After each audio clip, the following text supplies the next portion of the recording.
Hi, I'm Jacqueline. And I'm Courtney, and this is Caffeinated Crimes. Hope you guys are having a wonderful week, morning, afternoon, evening, whenever you guys listen to this. So I listened to, we've talked about them before, Total Betty Podcast Network, and they always like at the end of each of their shows, they're like, oh, like send us like this specific emoji, like if you got to the end and it's like related to like that week's episode or whatever. And so I always, send it off. And anyway, so last night I like finished listening because I like started it like earlier in the day, like doing something, and then I was like cleaning up the kitchen before bed, and it was like 11 p.m. and I like finished the episode to like send off the emoji, and they're probably like, "Why are you just listening to a podcast at 11 p.m.? Like, what are you doing?" You know, it happens. Sometimes you listen to Yeah. some late night podcast. I mean, I'm always listening when I'm like doing something. So if I'm like cleaning up or if I'm like getting ready for bed and I'm like brushing my teeth and doing my skincare and like setting the coffee for the next day and, all of those like little things. So I always listen like that or like unloading the dishwasher during the day or doing Mhm. dishes or of course on my walks and working when I can. And, let us know when you guys listen. Like what are you guys doing? Commuting? When I used to commute, I would listen to podcasts Mhm. then, but obviously I don't commute anymore. Yeah, whenever I have to drive and like travel for work, I listen to a lot of podcasts and just Yeah. like put it on in the hotel room because I'm like, I need something. I can't be in Yeah. here in silence. I can't do it. Or, when my daughter wants to run around the backyard for an hour and I get bored and thank goodness for Hmm. AirPods so I can listen to my podcast. And, I'm still interacting with her. Okay. I'm not like ignoring her, but I'm also just listening to some murder stories in my head at the same time. Speaking of, so Kevin just like turned the TV on today and I was like doing research. So he just put on like Sports Center or whatever to like just have something on. Hmm. And he like I looked up and saw what it was and I was like, "Oh my God, is Kevin really like turning this on?" And then he looked up and was like, "What the fuck?" But it was like a cornhole competition. So on like Sportsnet, I don't know, one of Hmm. the like official sports networks. They just had on a cornhole competition. And he was like, "How do people show up to this?" But you could see both people had AirPods in, and I was like, they don't even care enough. Like they're listening to whatever they want. They don't even care enough to like listen to the crowd. They're just like AirPods in, listening to maybe a podcast, maybe whatever. I mean, it was a slow day. Today is Easter as we are recording, so it was a slow day for sports. So there was not, Not a lot going a whole on. lot on. We watched some golf today, which we literally never watch. But Andrew's like, it's the only sport that's on right now, so I guess I'll watch Yeah, he tried it. because he was hoping it would just be like one of the shows where they're just like talking or whatever, or like Hmm. updates, just stuff like that. And then he Yeah. turned on the next one. He was like, I don't want to watch the Masters either. And so he just turned on like Impractical Jokers or whatever because he was like, Yeah. I gotta put something else on. He's like, I'm done with this. Um, in other news, I do want to share that we do have a new member of our household over here because my daughter now has a fish. So, in case you guys, it is not my perk of the week because I did not ask for this fish, but I just thought I would share it now. Does Fishy have a name yet?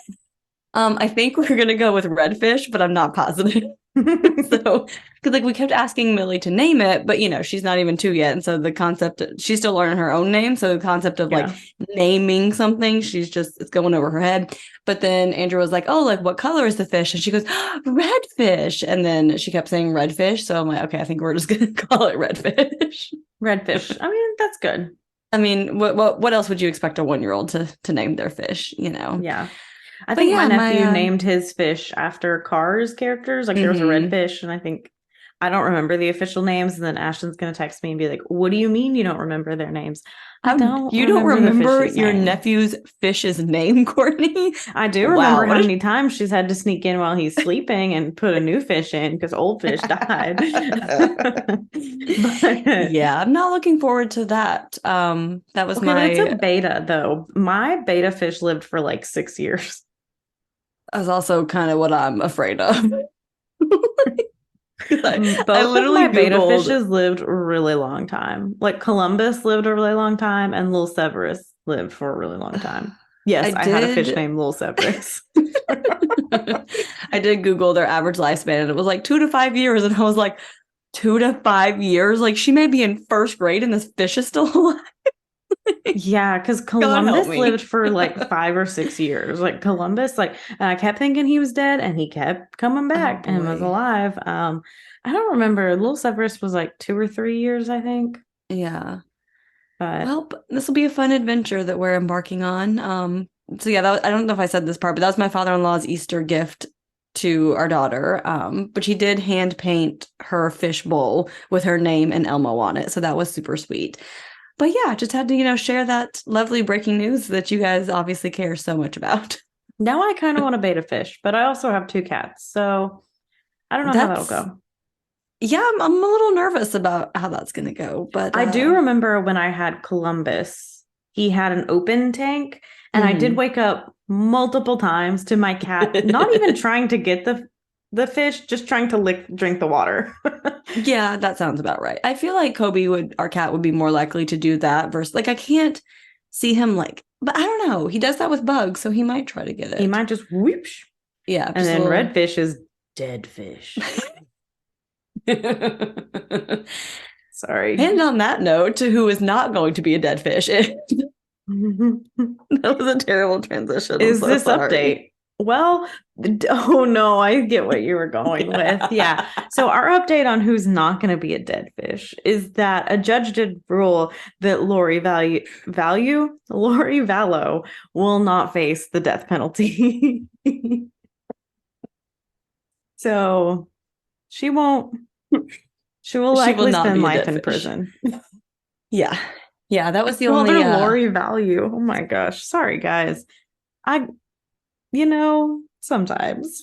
it's these switching to Sunday night recordings. I don't know if that was our best plan. You It's great know, schedule wise, but like yeah. quality wise, I don't See, know. the thing is, whenever you were like, let's switch to nights, I was like, hell yeah, this is incredible. But now it's like sometimes like I'm like, oh wait, when do I eat dinner? You're like, oh, like for me, it's like I finally get my daughter to bed, and it's like, okay, now it's the end of the night, and I'm like, okay, now I gotta go get all my stuff to record a podcast. Yeah, Especially like the end of the weekend too, so it's not even I like know.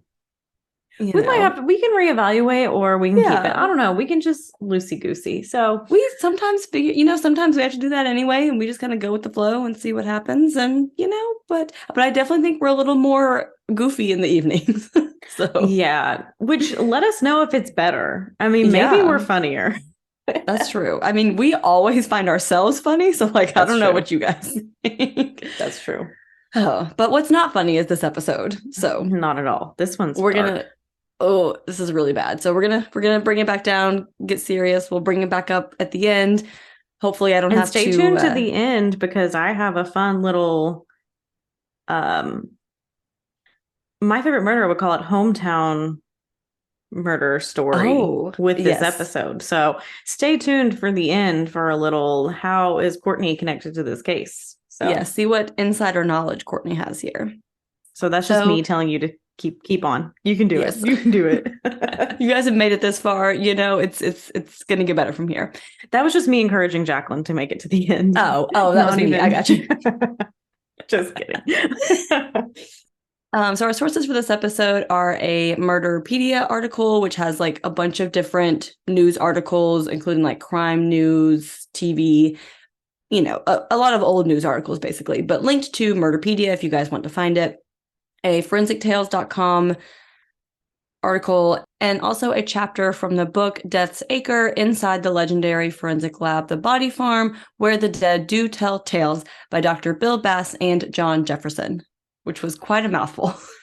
On October 20th, 1992, a hunter discovered a body on the dead-end road Cahaba Lane, which is just outside of the Knoxville Zoo in Knoxville, Tennessee. The woman's body was bound and bruised and had been hidden under a mattress. She was quickly identified as Patricia Anderson, who had been missing for a week. So Patricia was a sex worker who was well known to the Knoxville Police Department. She was also pregnant and had told a bail bondsman prior to her disappearance that she was trying to scrape together enough money for an abortion, which is just so horrific that like that was her mindset at the time that she died was I'm trying to make money to get this medical care that I need. And Mm-hmm. she ended up murdered during it. Yeah. So the medical examiner determined that Patricia had been tied up, beaten, and strangled. So police arrived and searched the area, where they found 3 more bodies over the next few days, all in various stages of decomposition, which led police to believe that they had found a serial killer's dumping ground. The other victims were identified as Patricia Ann Johnson, Darlene Smith, and Susan East Stone. So Patricia Johnson was 31 years old and was from Chattanooga. She wasn't a known sex worker, but she was often in areas frequented by sex workers, so people weren't sure if she had kind of joined that as well, or maybe she just had friends who were sex workers. Darlene Smith was 22 years old and had been reported missing by her sister on October 14th. And police suspected the body was Darlene's based off of the missing persons report, but she had never been arrested, so her fingerprints weren't in the system. So they went to her apartment and took the fingerprints off of her lease agreement inside her apartment, which to me was just a very wild because they wanted to confirm that this was her. And I guess they didn't have any other DNA, and it was early in DNA. So being able to positively identify a body was difficult. So that was kind of what they did. And so they did find just a fingerprint on a piece of paper, right? Yeah. Not her apartment had fingerprints on file. Correct. Yes, they did not have her fingerprints on file. Just checking. Basically, they were trying to find a piece of paper that they knew that she had touched, so she would have held her lease agreement while signing it. So that's basically. So there were 2 sets of fingerprints on the lease agreement, one belonging to her landlord and one belonging to Darlene. So that's how they were able to positively identify that body. So obviously nothing that would hold up in court as far as a criminal identification, but it's just identifying a body. But I just thought that part was interesting. Very interesting. So Susan Stone was 30 years old and was identified by her palm print because she had previously been arrested. She had been working as a clerk at a data processing company just 6 months before she died, but then she had ended up turning back to sex work before her death. So with now 4 victims in the area, Knoxville had its first known serial killer. So a man named Thomas Huskey was known to the sex workers in Knoxville as Zoo Man. So he had previously worked at the zoo where his father was an elephant trainer, and he was eventually fired from the zoo for mistreating the animals, which I don't know details of what that is. Doesn't sound good either way, but no, not at all. Yeah, don't have more information on that. But in addition to that, he would also frequently take sex workers to an area outside of the zoo to have sex and would then tie them up and beat them. So he just had this attraction to the zoo for some reason, just bizarre. Yeah, kind of weird. Yeah. But he did get a reputation pretty quickly. So most of the sex workers in the area knew to stay away from him. It was just kind of known among the sex workers that Thomas, he's the zoo man. We don't go with him anymore. And in February of the same year that those bodies were found, a sex worker had gone to police and told her that a man had raped her. She took the detective to the secluded area near the zoo where they saw mattresses and used condoms. And she told police that the man had abducted her inside the city and had taken her to this area where he tied her up, raped her, and then robbed her. So she's walking with the detective to the end of the road, and then she's this is his car, and these are my belongings next to it that he had stolen. And then they see the man there with another woman who was naked and on her knees. So literally catch him in the act. Yeah. So they stopped him at gunpoint and arrested him on the spot. And this man was 32-year-old Tom Huskey, aka Zoo Man. So both women admitted to being sex workers who went to Cahaba Lane willingly, and they did refuse to testify at trial, and Huskey did eventually go free. So a couple of weeks later, Huskey was arrested again after soliciting an undercover policewoman for sex, but he was just cited and fined before being released. So when Knoxville Police Department investigator Tom Presley heard on the news that 4 women who were believed to be sex workers were found murdered on Cahaba Lane, he called his colleagues and told them he believed he knew who was responsible. And other previous rape victims also came forward as well and described their experiences with Huskey. So almost immediately, everyone's we think we know who did this. Multiple people are coming in saying that they're pretty sure this guy is responsible. Mm-hmm. So during a search of his parents' home in Pigeon Forge, police found the same type of rope that was used to tie Patricia's hands, and also an earring that matched the one that was left on Patricia's body. Like there was one on her body, one in the house, same type of earring. It did have a hair attached. There wasn't enough of the follicle left to test for DNA, but the hair had been dyed by the same type of dye as Patricia's hair. So like pretty good. I mean, not definitive, but like pretty good. Pretty strong circumstantial evidence. Yeah. Really strong. So Huskey was arrested on October 21st, and the next day he went to court for an outstanding solicitation charge where he pled guilty, but he signed the waiver as Kyle Huskey. So during this interview, Huskey admitted to killing the 4 women, even providing specific details. He told police that Patty Anderson was pregnant and that she begged him not to hurt her before he strangled her to death. He also said he shoved her body under a mattress and took her necklace and her earrings. He described like physically described his last victim, like said like what she looked like, and then also said that she like started having a seizure at the end. And this physical description did match Patricia Johnson, who was known as an epileptic. So again, like he's got all kinds of details here. He also said that he told Patricia Johnson what he was going to do to her before he raped her and killed her. And the whole time Huskey is just like speaking like quietly and like just describing exactly what he did.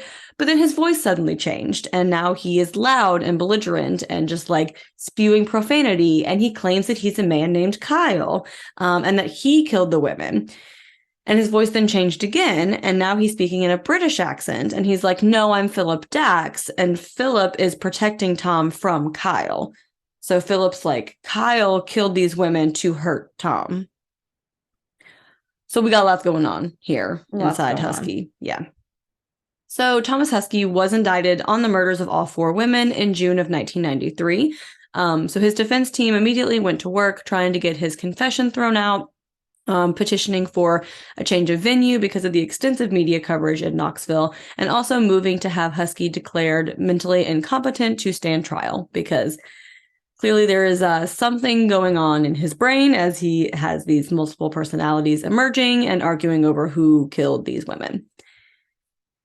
He was known by sex workers in the area to like take women to this old livestock barn by the zoo, but it had burned down earlier that year and was then like bulldozed. So there was no hope of finding any remains out there if he had also taken women to this area and killed them. But investigators did wonder like if there were more victims out there that were not found because that area was destroyed this same year. So meanwhile, in October of 1995 and May of 1996, Huskey went to trial for multiple rapes, robberies, and kidnappings of several women that occurred before these 4 women were murdered. So one of these victims testified that on July 17th, 1992, she spent the night at her friend's apartment on East 5th Avenue and then walked to the Crystals on Magnolia Avenue to buy breakfast. And as she was walking back to the apartment, Huskey stopped his car and asked her for directions.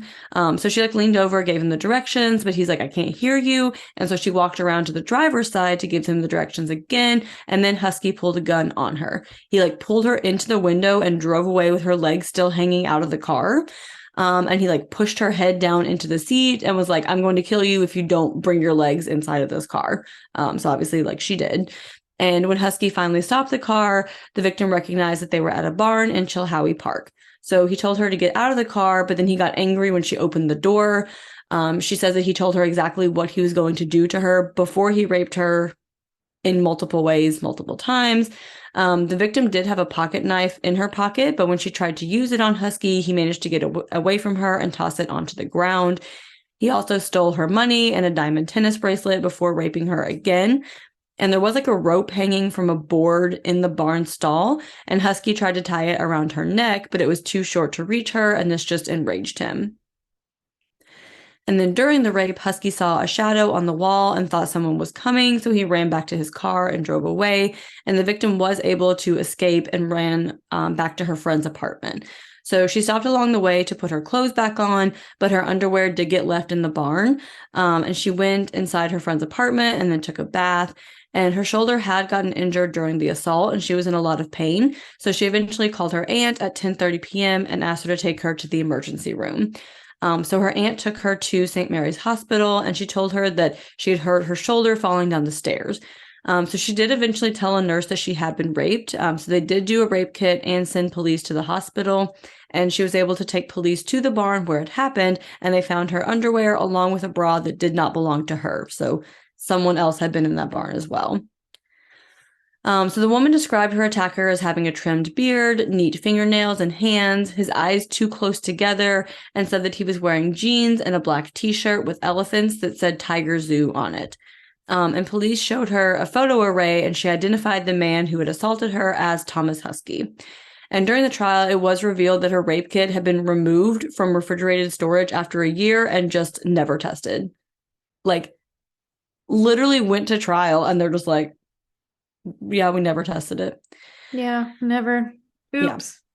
Yeah. But Huskey was found guilty on 2 counts of aggravated rape and 1 count aggravated robbery. So Husky's second trial for rape was consolidated, and he was tried for the rapes of 4 women at the same time. And court records do use the victim's initials, so we will also be using initials for this trial. So DC testified that in August of 1991, she was working as a sex worker outside a bar called the Circle Inn in Knoxville. She said that Huskey drove by her a few times, and she finally asked him if he was looking for a date and told him what she charged. He agreed, and she got in the car with him. As he was driving away, he pulled out a pistol, and Huskey took DC to the barn in Chilhowie Park, where he tied her up, beat her, and raped her. He held her for 4 to 5 hours, repeatedly raping her, calling her derogatory names, and saying he was going to get and kill, quote, all you whores. Huskey finally left, and DC had to stay in the barn for another 2 hours because she couldn't move her legs. So, I mean, she's here for like 7 hours at this point. And like a long the amount time of physical pain that you were in after like being tied up for that long, that like your attacker leaves, and so like the adrenaline that you have to like, I have to get the fuck out of here, but you physically cannot because your legs are in that much that you cannot move them. Like, yeah. Just horrific. Yeah. And when she finally could and was able to walk away, a man found her and gave her a coat and drove her back to the bar where she was picked up from. She spoke to police officers that night, but did not give a formal complaint until November 2nd, 1992. At this time, she identified Thomas Huskey out of a photo lineup. Another woman, GT, testified that in February 1992, she was walking near Gay Street working as a sex worker when a man approached her. She told him her rates and got into the car with him, and he drove her to Cahaba Lane. When they got out of the car, he told her to take her shirt off, and he tied her arms behind her. He then tore off her bra and clothing with a knife before raping her multiple times. He called her derogatory names as well and told her she was just like the others. He told her he would shoot her if she screamed and then left her alone in the woods.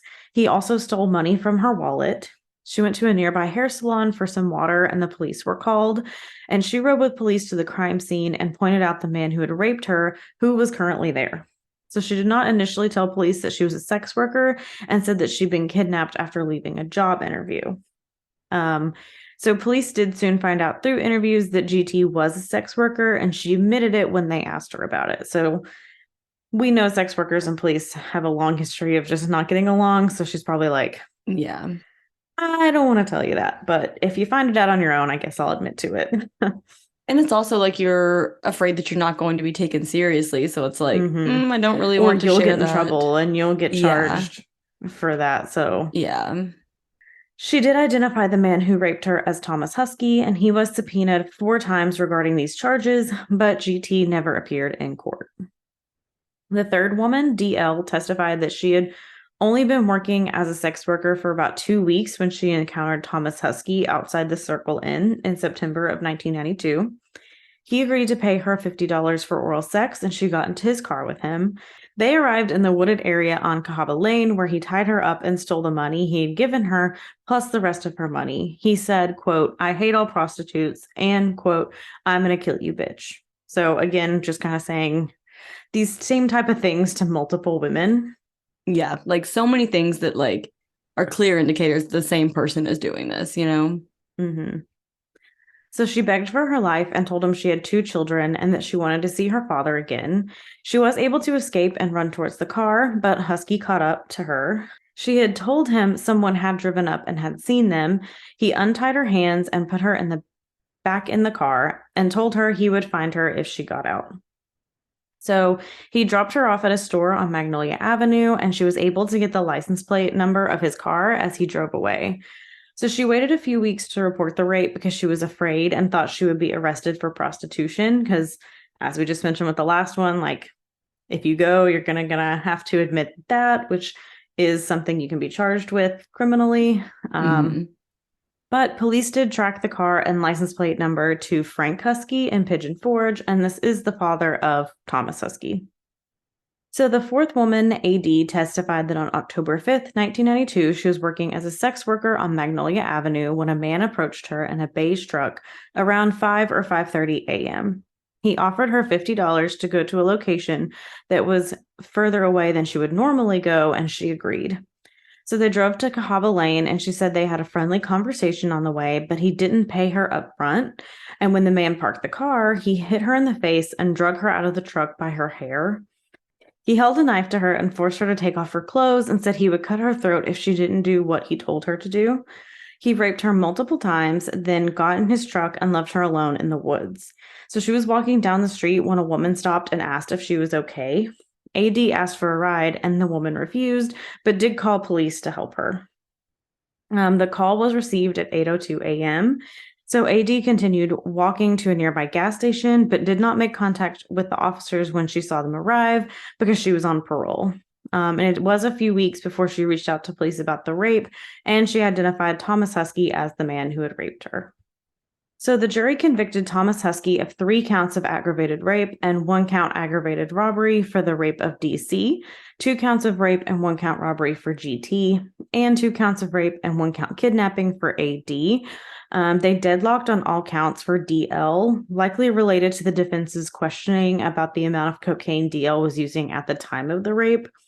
But Thomas Huskey was sentenced to 66 years in prison for these crimes. So quite a bit of time for the 90s, honestly. Yeah, for sure. Like, especially with known sex workers, that they were still willing to convict this guy and for such a long period of time. Yeah. So after years of court proceedings, Huskey finally went to trial for the murders of Patricia Anderson, Patricia Johnson, Darlene Smith, and Susan Stone in January of 1999. So a jury was brought in from Nashville because they believed the media coverage had been too extensive in Knoxville to allow for a fair trial. And the trial did last for 3 weeks. The confession tape was played during the trial, which helped the prosecution because Huskey clearly admitted to the murders with details. But it also benefited the defense by demonstrating Huskey was mentally ill with the multiple voice and name changes.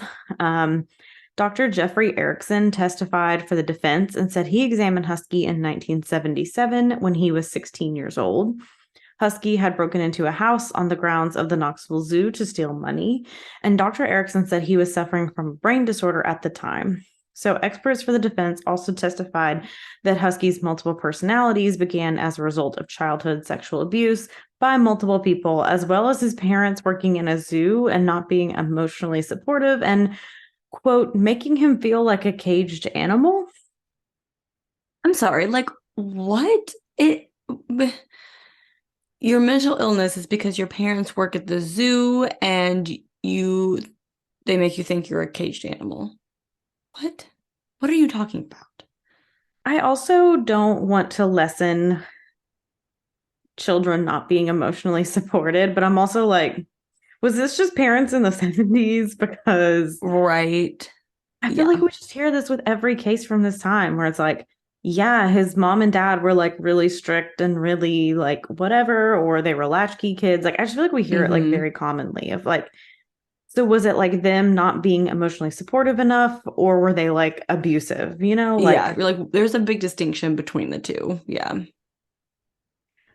But yeah.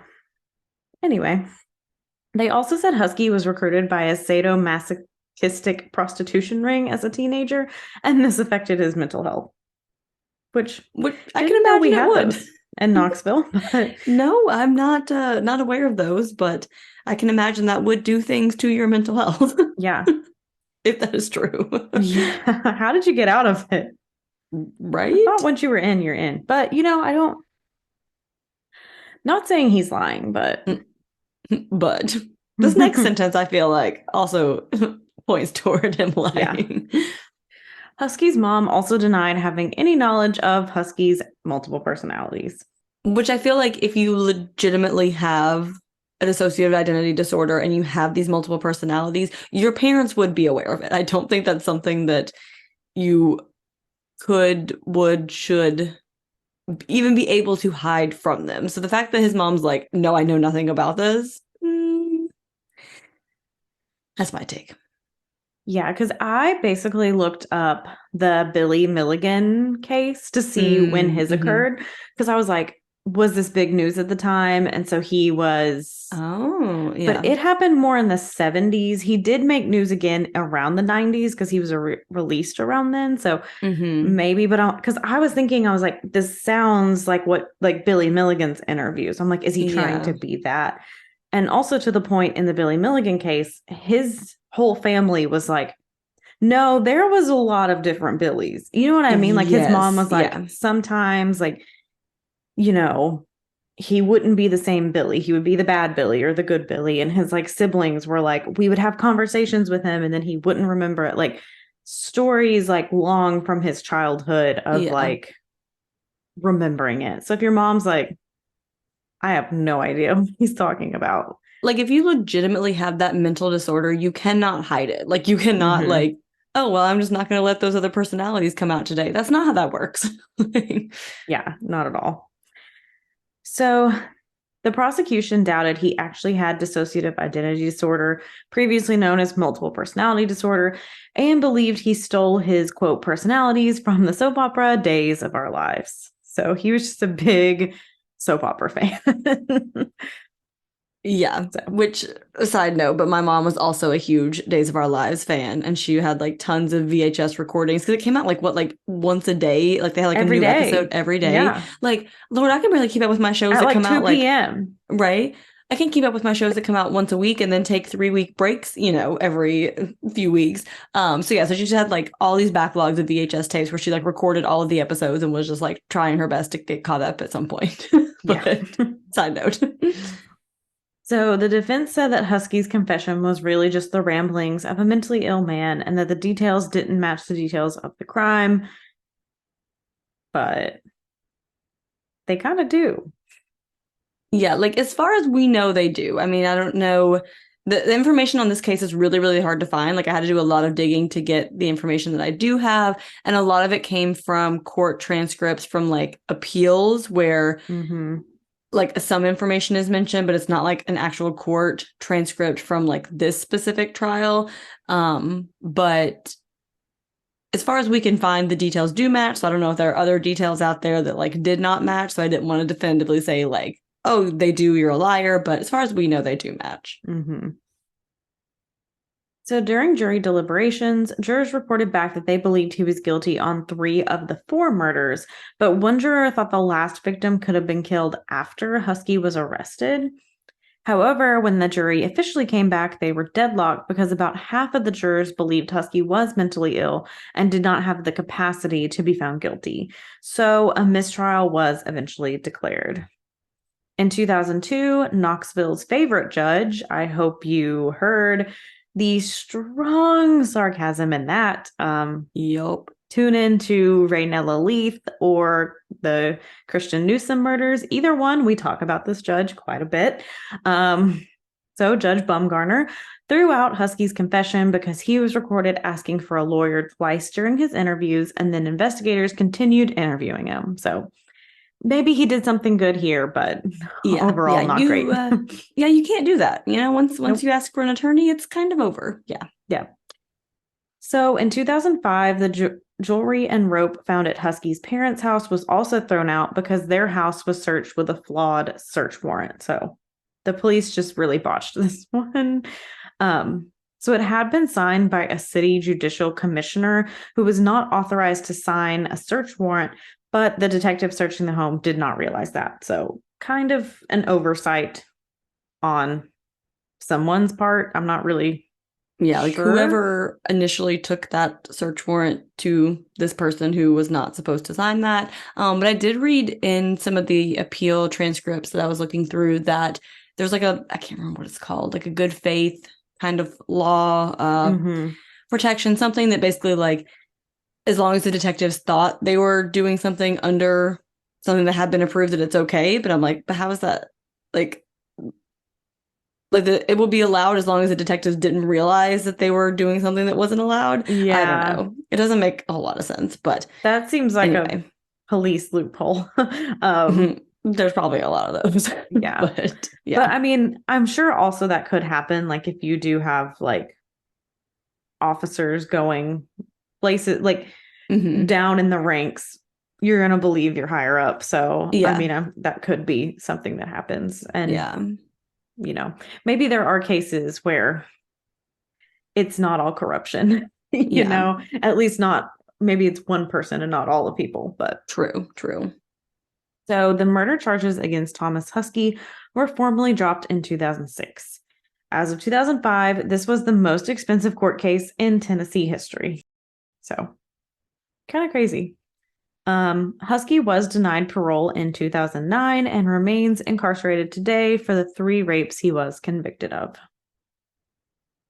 And I don't think his next parole hearings for like a really long time. Yeah, it was like, oh gosh, I don't think like 2040 something. That's what I was thinking, 2040, 2050, like something really far out. It like was a really long time. Just so absurd that like a confessed serial killer I mean, thankfully he's in prison for other crimes.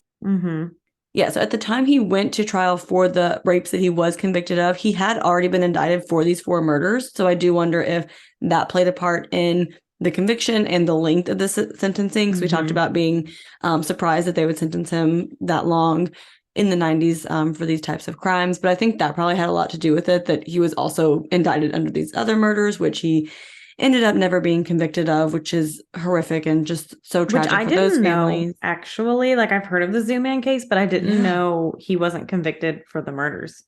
Yeah, which like he confessed to it. Like and it wasn't like he was acquitted because of mental illness and like went to, you know, a mental institution to receive help. It was literally like, well, we just at this point they like lost the evidence because of, you know, mishaps or misconduct or whatever you want to call it with the police department. But yeah, those were the horrific murders of Patricia Anderson, Darlene Smith, Susan Stone, and Patricia Johnson. Yeah. And the rapes of countless others. Yes. Yeah. But the story you've been waiting for, the story you made it through, how does Courtney have a connection? Yes. So my mom used to work at a place called Plasma Alliance, which is where you can donate plasma for money, and he was a regular there. So I asked her, I was like, did you ever take like his, like, was he ever like your person? And she was like, I can't remember, but I feel like I would have had to, like, how often he came in, basically. But like she can't say for sure. But she was like, yeah, he used to come in like all the time. Because obviously, like at a place where people are donating plasma, you're not getting usually that great of people coming in. For repeat offenders, you know. Yeah, but she said he came in often. So wow. Crazy. Yeah, that is quite the story. Not to rush things along, but my computer battery is at 12%. And well, hurry. Yeah, so I would like to not have to run and stand on my head to get my charger out from under all my cords where it's like taped up under my desk. So, Courtney, what is your perk of the week? Okay, so my perk of the week is I'm a little behind, but I did finally watch The Watcher on Netflix. What if you're just like talking about your butt? Like, my perk of the week is I'm a little behind. I'm just have a little butt. I just have a little tiny booty. I mean, I do. Unfortunately, I'm top heavy, but we're working on it, you know? But I love the self-love that you're like, my perk of the week is that I'm just embracing my tiny booty. I'm embracing my tiny booty. I'm sorry for the sidetrack when I literally just said my computer's about to die. Okay. So I'm behind in life, and I finally watched The Watcher Mhm. on Netflix. It's been on my list like since it came out, and I heard good things about it. It's Ryan Murphy. I love most things he does. And it was really good. It is based Nice. like on the true story, but obviously they take quite a few liberties with it, and there's a little Mhm. like other Westfield, New Jersey crime they kind of Mm. sprinkle in there. It was a lot of fun. Mhm. But it's only like 7 episodes, so everybody go Nice. watch it because it'll take you like a week at most. I mean, it took Mhm. us like 2 days, but Nice. yeah, that is my perk of the week. Jacqueline, what is your perk of the week? So my perk of the week is that yesterday my daughter and I got to go on a little like girls' date with our friend slash listener slash my cousin's girlfriend, Sydney, that we've talked about before. But it was my first time getting to like take my daughter out to like do something not like she comes along like with us to like everything, but like something like not kid related that was like intentionally bringing her along for like a Mm-hmm. girls' day, you know? So we went and got coffee, and so I got her her first like chocolate milk as like a little like treat, and she absolutely loved it. And we get to sit in the little chairs, and she like sat like on the little fireplace ledge and was like drinking her chocolate milk while we sipped our coffees and like just acting like she's all grown. And then we went to lunch, and she was too big for the high chair because Kava has the smallest high chairs in the world, and like her thighs would not fit in them. Like, I don't know what Kava's doing. So she had to sit in like the big girl chair, and so now she calls all the chairs big girl chairs and wants to sit in them all the time. But it was cute watching her like eat her little kava bowl in her big girl chair and just be old enough at the age where we can like go out and do fun things like that, and like her Mm-hmm. enjoy it and me enjoy it and not be like, why did I bring this child to do this thing? Yeah. So A good age, a um good age. yes, and we love Sydney and she loves Sydney, so she was super excited to get to have some one-on-one time with her. And yeah, so that was my perk of the week. You guys know where to find us on all the things. If you guys are local, because we know we do have a lot of Knoxville listeners, let us know if you guys have connections to this case, any insider knowledge that you'd be willing to share. We'd love to hear about it. As always, patreon.com/caffeinated crimes. We have all kinds of bonus episodes. My birthday is in the month of April and Courtney's is in the month of May. So we're doing some little like get to know each of us personally for those 2 months in a row to celebrate our birthdays and give you guys a little fun bonus episode that's more lighthearted and not as depressing as this one. So if you guys are interested Yeah. in that, and all of our 30-ish bonus episodes that are currently out there and video episodes and other little fun goodies that we have, check us out over there. And I'm going to go ahead and start plugging this now so you can make your plans in advance. Come see us at CrimeCon. We're not Yes. an official podcast of CrimeCon yet. We're still waiting. Hopefully, they'll reach out to us. Mhm. Email them and tell them that Caffeinated Crime should be an official pod of Yes. CrimeCon. But we're going as attendees, if nothing else, and we'll Mhm. just wear our own merch the whole weekend Yeah, that'd be to great. plug ourselves. But yeah, so if you want to meet us, you want to come hang out with us, come to CrimeCon. Get your tickets. We'll see you Yeah. there. Hopefully, that's in Orlando in September. So look it up. Come on, come hang. Also, if you give us 5 stars on Spotify or Apple Podcast or wherever you listen, that would be wonderful. But in the meantime, go have a cup of coffee. And don't commit a crime.